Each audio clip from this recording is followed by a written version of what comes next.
Hey guys, welcome to the Liberal Hive Mind, a channel solely focused on exposing the abundant hypocrisy of the left. Did you guys see that new Donald Trump video? What a clown. Well, at least that's what the left is saying. They're laughing at Donald Trump. Donald Trump's talking about flying cars. What a fool. Donald Trump preaching a message of innovation and growth and creation, a great American vision, similar to the original architects of the country, the pioneers, who had a bold dream and a bold vision to create something great, a post-European future. What a fool, is the reaction from all of these leftoids. And I'm sitting back, scratching my head, thinking to myself, this right here, this is the problem in the West. This is why we are stagnating. This ridiculous, pompous attitude, this lazy attitude, this reliance on government, the destruction of the American dream. I want to have a conversation on this one. Today's topic, vision. Let me show you guys Donald Trump's most recent video. We got some stuff to get into, so let's roll the tape. Alright folks, so here's a little snippet of Donald Trump's most recent video, and keep in mind as I stated the context, leftoids are ridiculing him over it. Our objective will be a quantum leap in the American standard of living. That's what will happen. Here are just a few of the ways we can do it. Almost 1/3 of the land mass of the United States is owned by the federal government, with just a very, very small portion of that land, just a fraction, 1/2 of 1%. Would you believe that? We should hold a contest to charter up to 10 new cities and award them to the best proposals for development. In other words, we'll actually build new cities in our country again. Another big opportunity is in transportation. Dozens of major companies in the United States and China are racing to develop vertical takeoff and landing vehicles for families and individuals.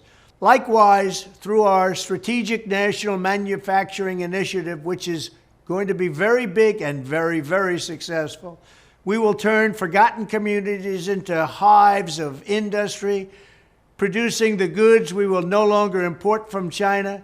We will also have a major initiative on lowering the cost of living with a special focus on lowering the cost of a new car and lowering the cost to build a single-family home. And they will be beautiful homes. And I will ask Congress to support baby bonuses for young parents to help launch a new baby boom. Finally, I'll challenge the governors of all 50 states to join me in a great modernization and beautification campaign, getting rid of ugly buildings, refurbishing our parks and our public spaces, making cities and towns more livable, ensuring a pristine environment, and building towering monuments to our true American heroes. Very importantly, I will also make sure all of these new places are safe. We love and cherish our police. They will do the job the way they have to. It is time to start talking about greatness for our country again. I will dramatically increase living standards and build a future that brings our country together through excitement, opportunity, and success.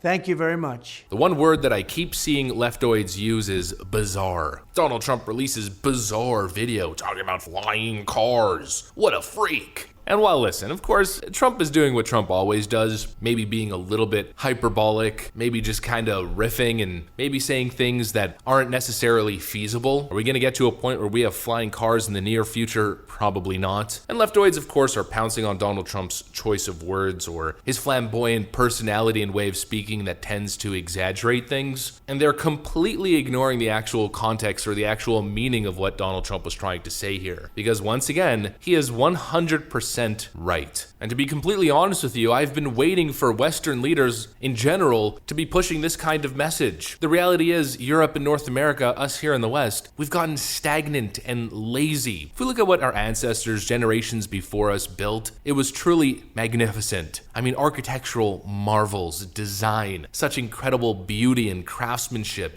artisan skill. Some of the most beautiful cities and sites on the planet, not some of, the most beautiful cities and sites on the planet. And what are we doing? We haven't done anything for like 50, 60 years. You walk around North American cities and all you see is cheap construction. You know, like these kinds of buildings that are popping up everywhere these days? Cheap bricks, cheap materials, aluminum, all of this garbage, square boxes with no character. You walk through these places, you're trying to rent an apartment or buy a unit, and it's literally just a white box with wood floors. You know, other than a couple art installations and a couple of new fancy buildings, Western cities really haven't developed. We haven't done anything. And you know, I've been waiting for politicians to push forth a message of innovation and creation, unleashing an economy to create the future of what a society should look like. And that's exactly what Donald Trump's doing here. And you know what? He's actually approaching the issue with the right kind of plan. He wants to create, quote, a contest to charter up 10 new cities. In other words, he wants to create actual economic incentive. He wants companies, he wants private individuals, capitalistic entities to fight for the chance of spearheading some of these projects, rather than relying on government. In other words, actually get something done rather than this $1.2 trillion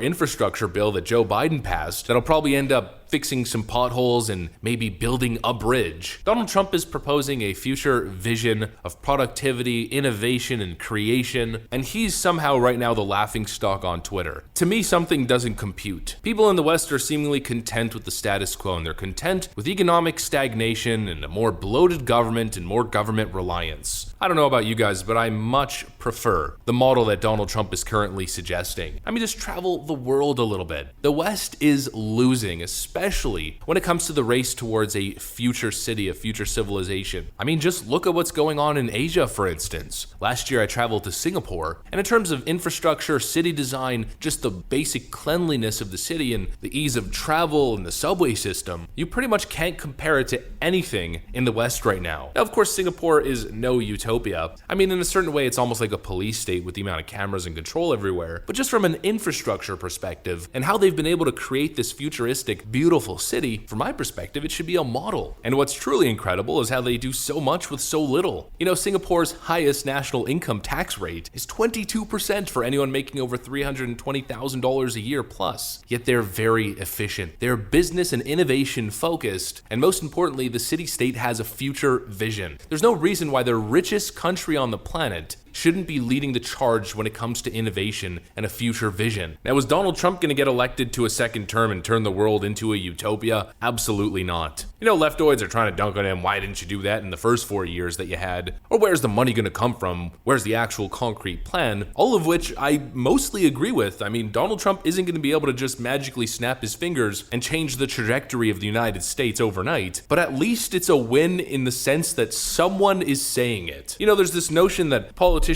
overpromise and underdeliver, but frankly, I think politicians for generations have been underpromising and severely underdelivering. I think it's high time that the standard be that elected officials present some sort of visionary future image. We need to be voting for some great future rather than voting for $1,400 stimulus checks and potential student loan cancellation and other nonsense like that. I don't know, in a certain way it almost feels as if it's just a falling empire. We're witnessing the fall of the West as the West stagnates, gets lazy, content with laziness, content with the status quo. And I think other more hungry and up-and-coming continents in the world are probably going to end up outcompeting us, unless we somehow overnight have a shift in terms of our collective philosophy and start really building and producing again. All we do is consume and poison our own bodies, whine and complain about frivolous things. Meanwhile, the rest of the globe, you know, the majority of the world's population, are busting their behinds, trying to outpace us. That's my observation. I actually appreciated where Donald Trump was coming from. The general reaction and the ridiculing of Donald Trump I find truly disheartening. I think it's a breath of fresh air to be seeing a politician promoting a message of what we could be and what we could accomplish, because I think in a lot of ways we're falling pretty short these days. That's what I got for you guys. Hopefully you enjoyed this video. If you did, make sure to leave a like and possibly subscribe to the channel if you guys are up for it. Thanks for watching, friends, and I'll see you on the next one.